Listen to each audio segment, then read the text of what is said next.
The problem I'm finding right now is that the clients that do need the installment agreements can't afford them. Right. That's the other problem, especially for the high net worth ones. The IRS will allow more allowances than an offer. For example, they'll allow certain debt payments and certain credit card payments if you could prove they're absolutely essential for medical and other needs.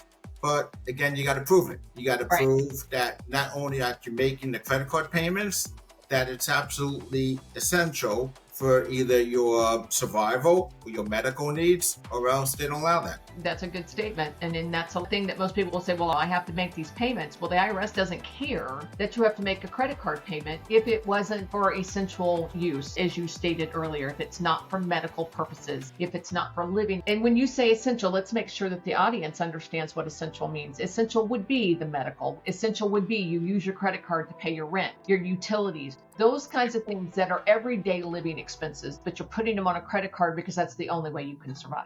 Last week, that's the other problem, especially for the high net worth ones. The IRS will allow more allowances than an offer. For example, they'll allow certain debt payments and certain credit card payments if you could prove they're absolutely essential for medical and other needs.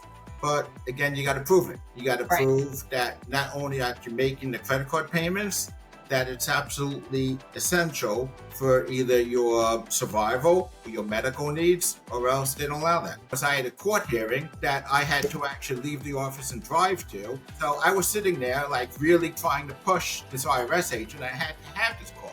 And I let them know that. But I'm finding these agreements are taking months. And you want to know why? Because you have to start the process over every single time you call. I think, or I know why the IRS is taking the time in accepting these. It's because they think of these high net worth installment agreements as mini offers. Because at the end of the day, whatever amount the taxpayer is going to be paying, $300, $500, $1,000, based on their debt over $100,000 plus, taxpayer may write out the statute of limitations. So they're PPIs, they're partial pay installment agreements. Yeah, partial pay installment agreements. But the IRS has this different unit. It's not the regular unit for collections. It's called special compliance.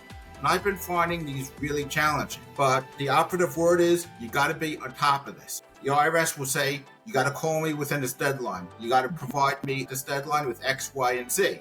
You got to do that. If you don't do that, you know what happens? Levies, liens, all the fun stuff.